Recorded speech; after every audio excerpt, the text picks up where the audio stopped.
Garelik. I've been devoted to digital video distribution for the last 20 years, and I am one of the co-founders of Rootstock, the smart contract platform on top of Bitcoin.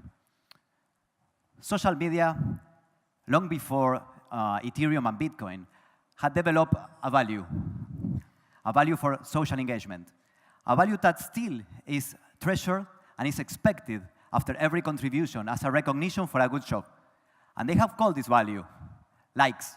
Social networks are likes economies. But since likes have no value, because no one ever ran out of likes, users give like to any kind of content, including very low quality content. So what if we turn likes into tokens in order to give them a scarcity value? What if we create a token on top of like, a token that is freely transferable, tradable, and has limited issuance? What if we turn likes into Likecoins? A token such Likecoin changed the game of social interactions. Because now, users have to think twice before giving away Likecoins to any low-quality content, because they are losing their Likecoins. They can earn back those Likecoins by contributing to the network, but they need to participate. They cannot be witnesses. Now, retweeting or sharing a content makes you a business partner, because you are helping that content reach new audiences and monetize. Today, all the social networks are turning to video as their main tool for social engagement, and also for the biggest revenues on advertising. Facebook is going to spend $300 million on original content, and Warner is developing original content for Snapchat worth $100 million. By 2020, more than 80% of internet traffic is going to be video. And for deploying a video platform, you need to rely on high structural costs, on bandwidth and storage space. And only 3 companies can afford that. So they have monopolized the market. And they have created an environment in which authors cannot monetize. Users are not in touch with the content they really want to watch. And advertisers cannot reach their audiences. In order to compete with a giant such as YouTube or Facebook, we need to create a decentralized network for content distribution, a peer-to-peer network with 0 structural costs. So Flixxo is our platform, is our network. It combines BitTorrent. BitTorrent is a protocol that has been running for the last 16 years and has more than 50 million users a day distributing files between them on the internet. But we need to incentivize that network. We need to incentivize that network using a token to reward the social interactions between that network. How it works? We have this token called Flix, that is the power, the fuel of our network. We have an author of content. This author can make its content available to the network. And he sets on a smart contract the rules of that content. He sets the price, and he sets the reward for the network. The bigger the reward, the bigger the chances that this content is going to be distributed and viralized through that network. So the content is viralized and reaches the final user. When this user pays to the author, he pays straight to the author without intermediaries. And the smart contract shares the revenues with the network that was distributing the content. We don't have centralized server. The content is on every user's computer, or cell phone, or tablet, or wherever.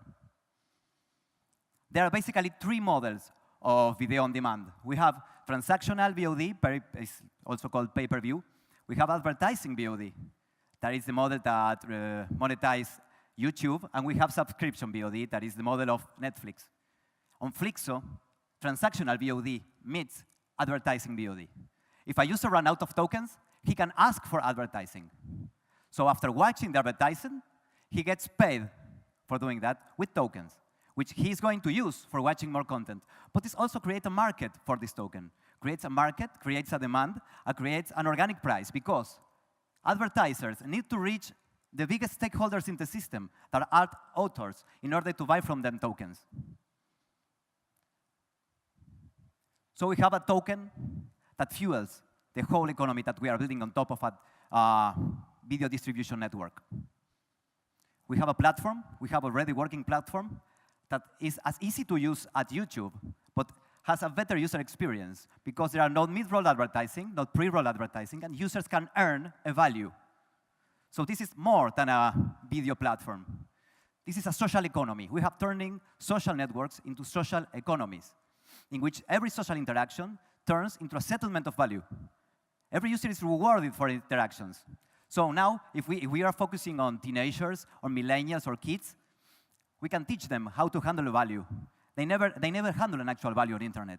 They are going to use those technologies we are building here. In 20 years, they are going to use that technologies. We can teach them now how to. We can teach them how to earn a value. They can take the token out the platform and use it maybe in another platform, like in a gaming platform to buy a sword. We have a great team. We have expertise on cryptocurrency and big data and AI. We have developed Rootstock. We have the creator of Popcorn Time, which is the biggest streaming platform of the world with more than 100 million users. We have made great partnerships. And we have a token sale soon, on October 13th, in order to be able to develop this. We have a demo of the platform, which you can try. Thank you very much for your time.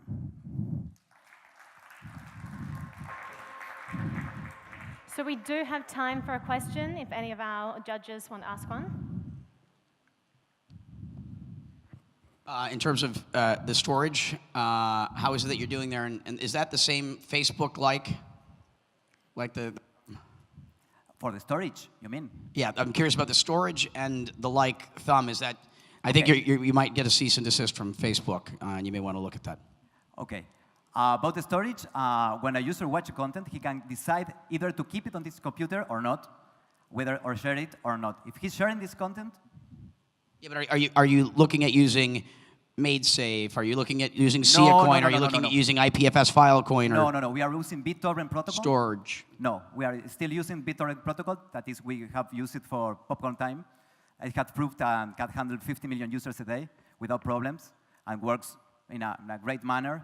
And it's what our users are used to. They are used to BitTorrent protocol. No more questions? Great, thank you so much. You're welcome.